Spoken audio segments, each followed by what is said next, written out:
I'm Owen Bigland. This is the Inside Edge video blog. Okay, as we're ending the year now, coming into 2021, we're starting to see a lot of articles in the newspaper and on the media talking about the year that was in real estate and in the stock market.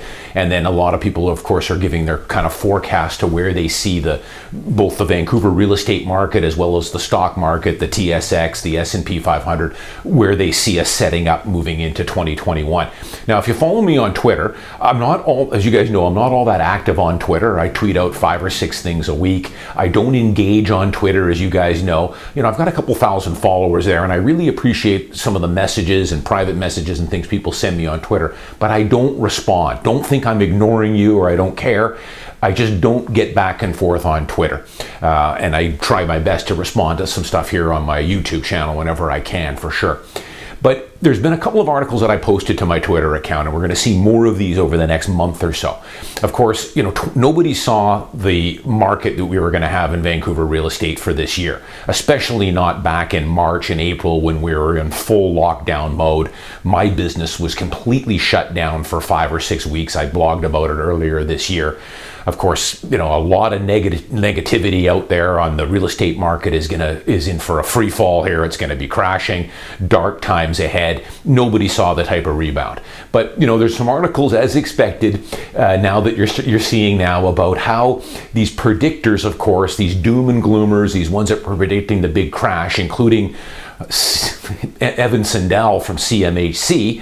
How they were dead wrong. And I posted a few of them. I posted one from the Financial Post now talking about how these predictors, it's like flipping a coin, which I've been telling you guys here for years on my blog, to not pay attention to them because nobody knows. Nobody. It's a guessing game. And this article went into detail on how the past and looking at statistics and all kinds of economic indicators you can still get it dead wrong. And they did. It's funny. I've read these articles. I started reading these articles 20 years ago on both the stock market and in Vancouver real estate. And I've been pounding at home here for 10 years how forget about making predictions, bold predictions that the market's going to go down 10 or 20%. Nobody knows. Warren Buffett talks about this. Jack Bogle, how keep a long-term focus. What happens in the short term is anyone's guess. Even the best research on statistics and what might happen and probabilities, you can still get it wrong. But it shouldn't matter to you if you're buying a principal residence and living it and enjoying it for the next 20 or 30 years, or saving for your retirement. What the market does in the short term should mean very little to you, if not nothing. Focus on the long term. But it's funny, where were these articles now pointing out how predictions and these guys like Evan Sandell, how they were dead wrong, and how, doesn't surprise this author because, making predictions is like a fool's errand. Well, where were these guys back in March and April? I knew that this is a fool's errand and it's a mug's game trying to time markets, but you're starting to see them, lambasting some of these guys for being so wrong. So I tweeted that out, but a few people responded back on Twitter saying, well, and I had blogged a couple of weeks ago about how you're starting to see a lot of these, predictions for 2021 in Vancouver real estate, as well as the stock market. Most of them, not all, but I would say probably 70% of the ones I kind of keep an eye on are pretty positive. They're saying that Vancouver real estate is headed for another pretty strong year. I mentioned Phil Soper from the president of Royal LePage predicting about a 9% increase in Vancouver real estate. Now, I had some people say, though, isn't, being a positive or being an optimistic forecast, isn't that the same thing? It's a coin toss. And yes, you're absolutely right.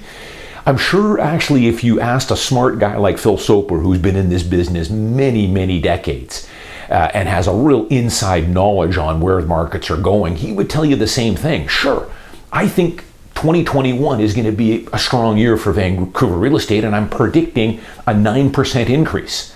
But I could be dead wrong on that. It could go down 9%. I don't know. Just like, as you guys have been watching my blog here for a while, you'll know that every time around this time of the year, for the last 7 or 8 years, I've kind of given you my forecast for the coming year.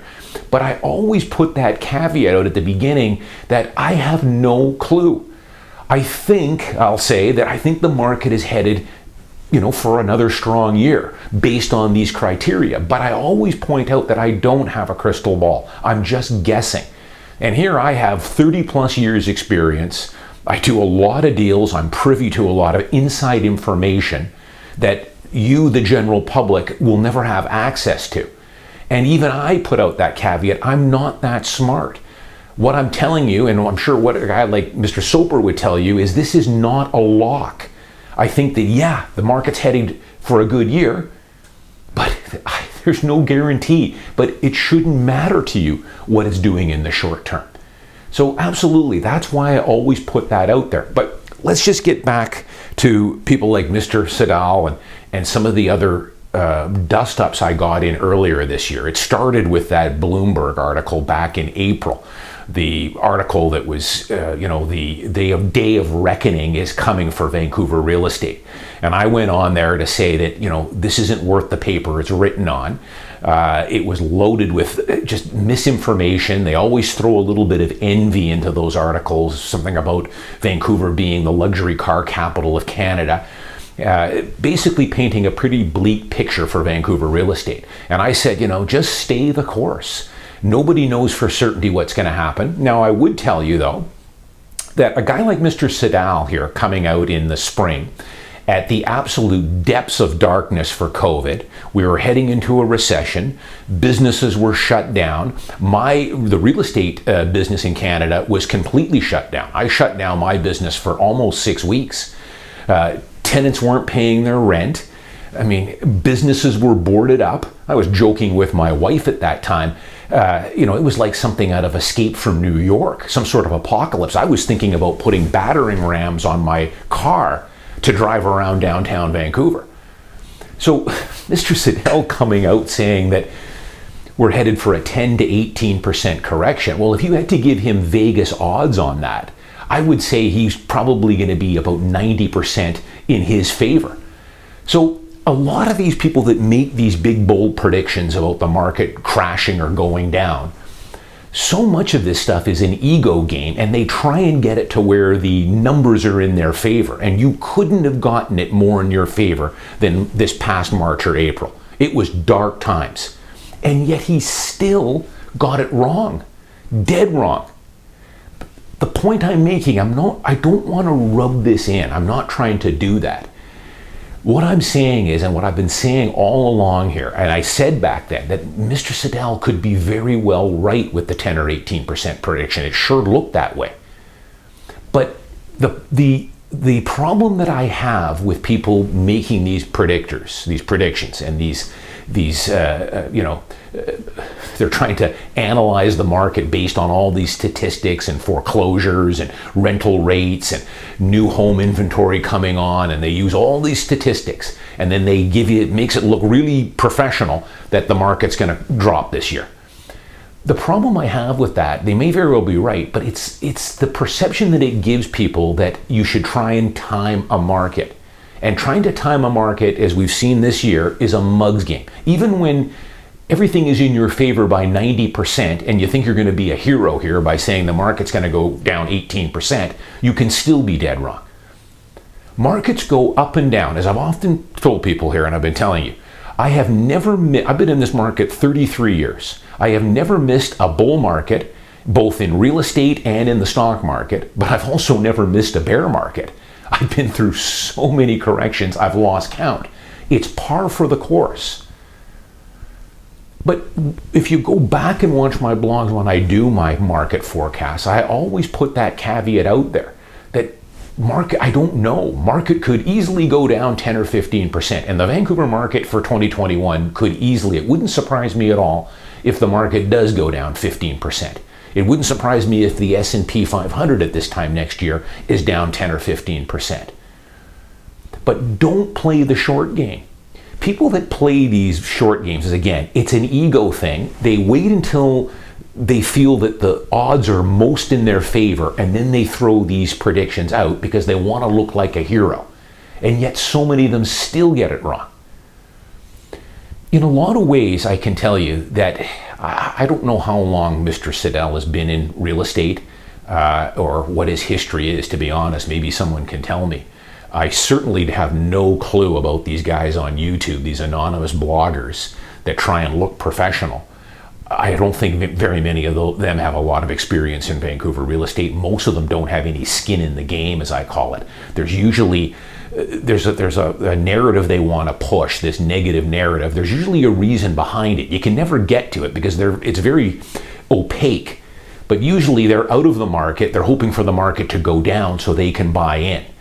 That's usually the situation.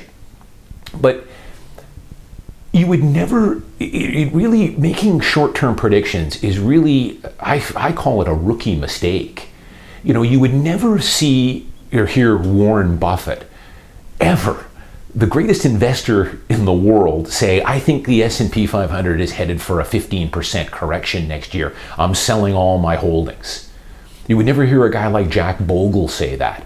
Any experienced investors that have really got skin in the game and have some real wealth, generally, for the most part, sure, they're buying and selling, but their core holdings are staying put. They're always in the market. And they would tell you, even with all their knowledge and experience, they too have no clue what's going to happen next year or the year after that. Just like I don't. But what I always pound home here is I play the long game. I can tell you, though, with certainty, that if you were to buy a detached house in Renfrew or Grandview or Richmond or Delta, or even a good quality condo in downtown Vancouver, bought it, lived in it, enjoyed it as your principal residence, and kept it for 20 or 25 years, you are going to make a boatload of capital gains. You are going to do extremely well on it. You might even do extremely well in just 2 or 3 years. But in the short term, though, you could be down 10 or 15% on it. They can go either way on you in the short term, but in the long term, you are going to be blown away with the results. Same thing if you bought an investment property, put a tenant in it, keep it, let the tenant do all the heavy lifting. In 20 or 25 years, look at it, you're going to make a ton of dough on it.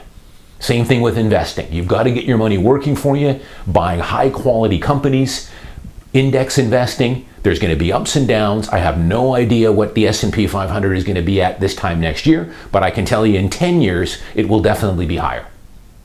And that's all that should matter to you. But you would never hear anyone with any experience or any skin in the game ever make a bold prediction about what it's going to do in the next 6 to 12 months, no matter how much statistical information was weighted in their favor. As I say, Vegas odds would have bet 90% that we would have had a huge pullback this year in both the stock market and real estate. And it didn't happen. And they still get it wrong, even when it's weighted in your favor like that.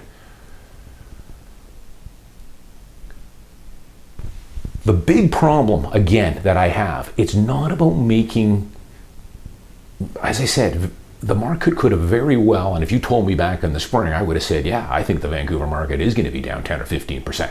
I think the stock market's going to be a rough year too.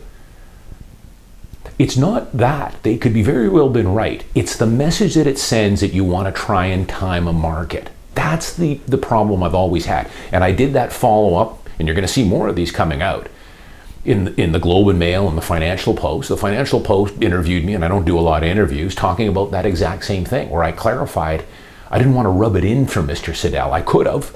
I didn't. And I'm not trying to here either. It was never a problem, making a prediction like that. It just is what the message it's sending. It's a rookie mistake. It's kind of like, an athlete. Let's take the Seattle Seahawks, for instance, with one of the best coaches there is in Pete Carroll. It would be like a rookie mistake where the rookie gets interviewed the day before a big game and kind of downplays the competition. The other team's not very good, and we're going to smoke them tomorrow.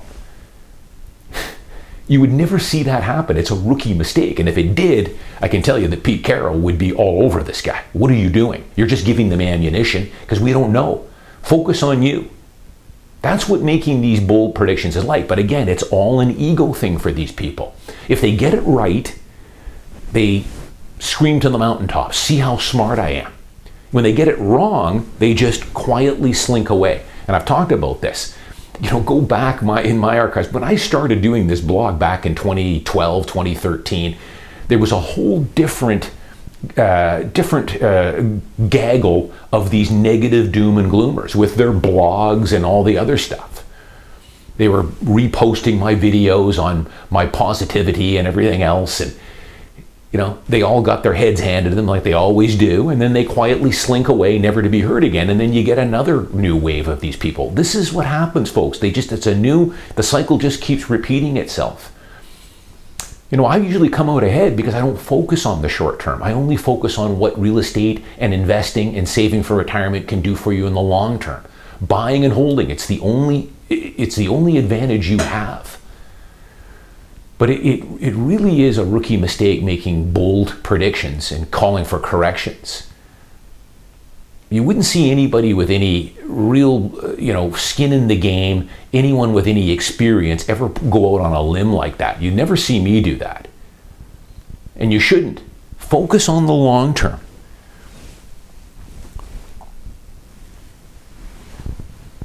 It's a coin toss. And again, I don't know what's going to happen in 2021, but it shouldn't matter.